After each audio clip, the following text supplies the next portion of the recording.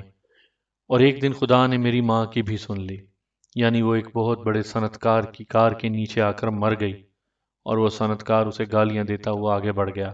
کاش کہ میری ماں اس کار کے نیچے آ کر مر جاتی تو مجھے آج اتنا غم نہ ہوتا۔ وہ مری نہیں، اس کے سینے کی ساری ہڈیاں ٹوٹ گئیں۔ وہ سڑک پر پڑی تڑپتی رہی، لیکن کسی کے دل میں رحم نہ آیا۔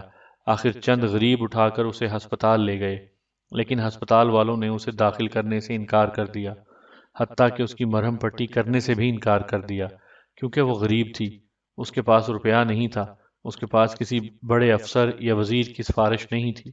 وہ تڑپتی رہی، سڑکوں پر گھسٹتی رہی، آخر دوسرے دن گھر آ پہنچی۔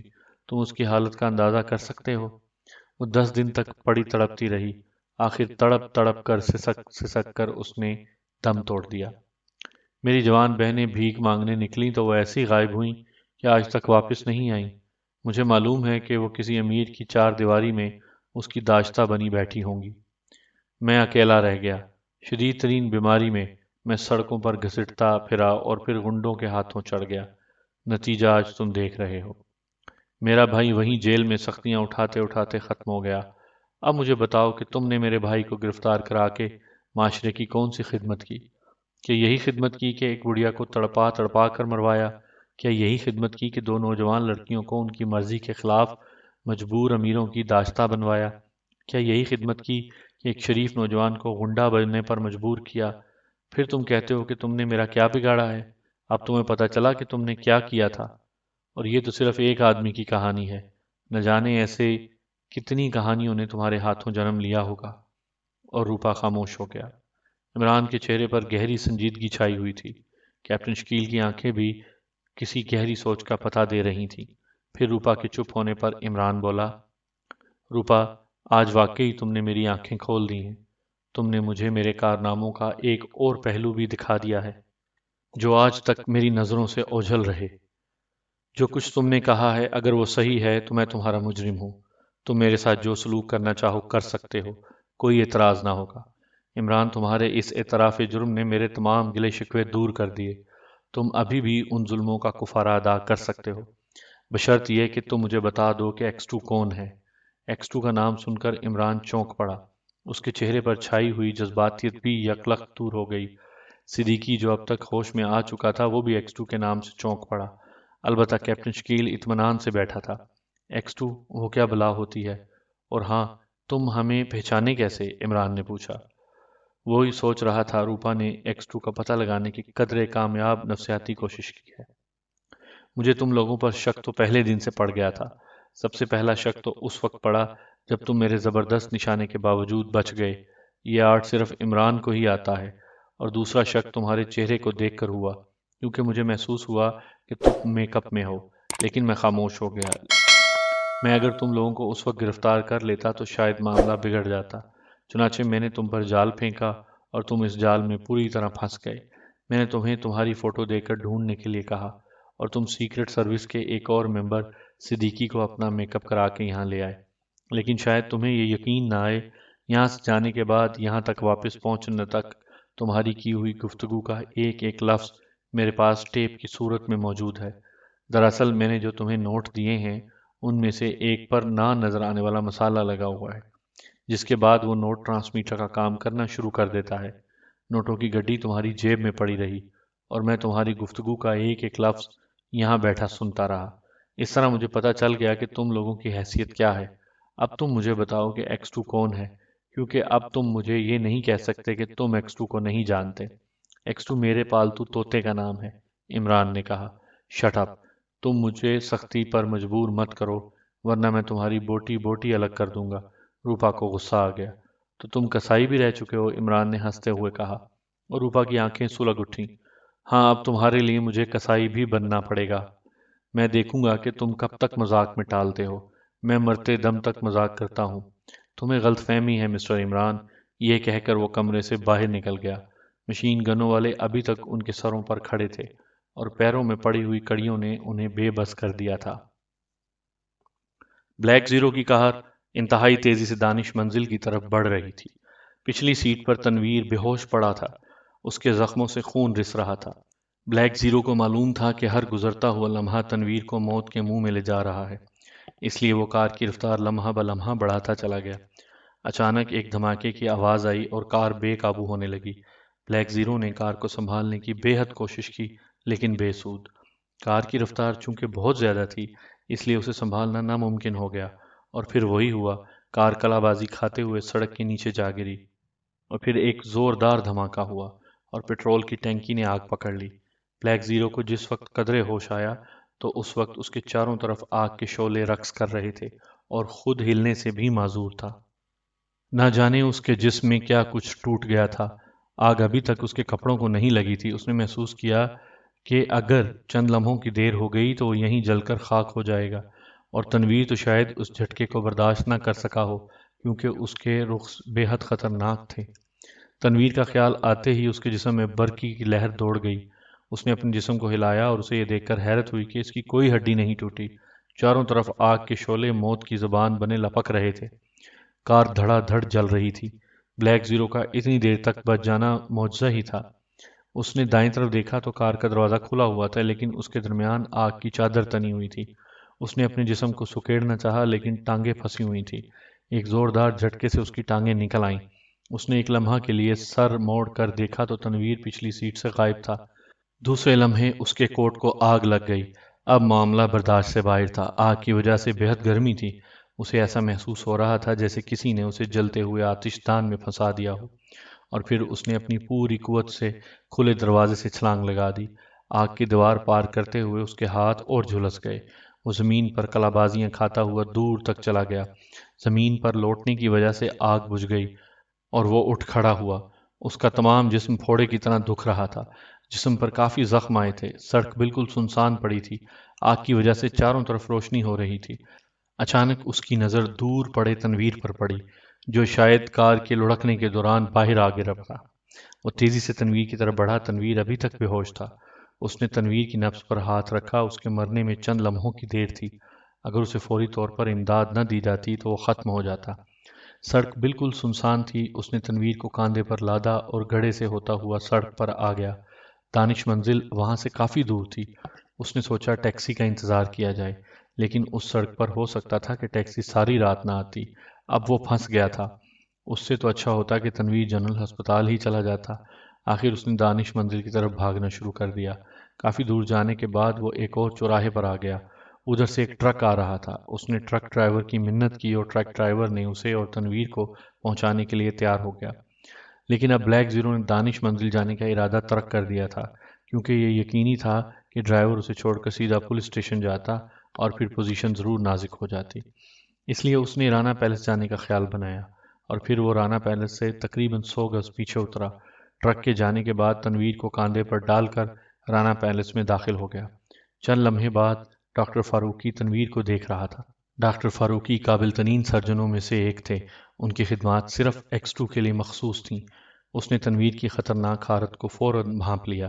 تنویر کے جسم میں 3 گولیاں تھیں جن کا نکلنا بے حد ضروری تھا۔ اس نے فوراً آپریشن کا فیصلہ کیا۔ رانا پیلس میں ایک جدید آپریشن تھیٹر موجود تھا۔ یہ عمران کی پیش بندی تھی جو آج تنویر کے کام آئی۔ آدھے گھنٹے کے آپریشن کے بعد ڈاکٹر فاروقی نے اطمینان کی سانس لی۔ خطرہ بالکل تو نہیں، مگر کسی حد تک دور ہو چکا ہے۔ ڈاکٹر فاروقی نے تنویر سے فارغ ہو کر بلیک زیرو کی بھی مرہم پٹی کی۔ تقریباً آدھے گھنٹے بعد روپا دوبارہ کمرے میں داخل ہو گیا، جس میں عمران اور اس کے ساتھی قید تھے۔ وہ اکیلا نہ تھا، اس کے ساتھ ایک نقاب پوش بھی تھا۔ روپا نے عمران کی طرف اشارہ کرتے ہوئے نقاب پوش سے کہا، یہ مسٹر عمران ہیں جن کو گرفتار کرنے کے لیے ہم سب کوشش کر رہے تھے۔ ویری گڈ، آپ نے انتہائی قابل قدر کارنامہ سر انجام دیا ہے۔ باس عمران سے مل کر ضرور خوش ہوں گے۔ نقاب پوش نے غراتی ہوئی آواز میں کہا، میں نے کہا اے محجبیں پردہ نشیں، کیا تم اپنے دیدار سے مشرف بھی فرماؤ گی؟ عمران نے ہانک لگائی، شٹ اپ، ادب سے بات کرو۔ روپا یہ سن کر غصے سے پھٹ پڑا۔ کیوں، کیا یہ کسی اسکول کے ماسٹر ہیں؟ عمران نے اسی لہجے میں کہا، لیکن روپا نے عمران اور اس کے ساتھیوں کے پیچھے کھڑے ہوئے گنڈوں کو اشارہ کیا اور یک لخت عمران اور اس کے ساتھیوں پر جیسے پہاڑ ٹوٹ پڑا۔ مشین گنوں کے بٹ کافی زوردار پڑے تھے۔ ایک لمحے بعد وہ سب بے ہوش تھے۔ روپا نے آگے بڑھ کر باری باری سب کی آنکھیں کھول کر دیکھا، پھر مطمئن انداز میں طویل سانس لی۔ لیجئے باس، اب یہ بڑے باس تک بآسانی پہنچ جائیں گے۔ گڈ مسٹر روپا، یہ تم نے اچھا کیا، یہ جتنی جلدی باس تک پہنچ جائیں گے اتنا ہی اچھا ہے۔ پھر روپا نے ایک آدمی کو اشارہ کیا اور وہ شخص پھرتی سے کمرے سے باہر چلا گیا۔ چند لمحوں بعد وہ کمرے کے اندر داخل ہوا۔ تیار ہے باس، اس نے ادب سے سر جھکا کر کہا۔ اوکے، یہ کہہ کر روپا میز کی طرف گیا اور پھر اس نے میز کی نچلی سائڈ میں لگے ہوئے کسی بٹن کو دبایا۔ عمران اور اس کے ساتھیوں کے پیروں میں پڑی ہوئی کڑیاں کھل کر دوبارہ صوفوں میں گھس گئیں۔ ان کو اٹھاؤ اور گاڑی میں ڈالو، روپا نے گنڈوں سے کہا، اور پھر باری باری ان سب کو اٹھا کر کمرے سے باہر لے جایا گیا اور دروازے کے پاس کھڑی ایک سیاہ رنگ کی بند وین میں ڈال دیا گیا۔ اوکے مسٹر روپا، آپ کا کام ختم ہوا۔ باس یقیناً آپ کو بہت بڑے انعام سے نوازے گا۔ میں باس کا خادم ہوں، روپا نے انتہائی ادب سے سر جھکا کر کہا، اور وہ نقاب پوش وین کے ڈرائیور کے ساتھ بیٹھ گیا اور وین تیزی سے چل پڑی۔ سامعین، عمران سیریز سابولیٹ آگر ابھی جاری ہے۔ اس کی قسط نمبر 3 دیکھنے کے لیے اگلی ویڈیو ملاحظہ کیجیے گا۔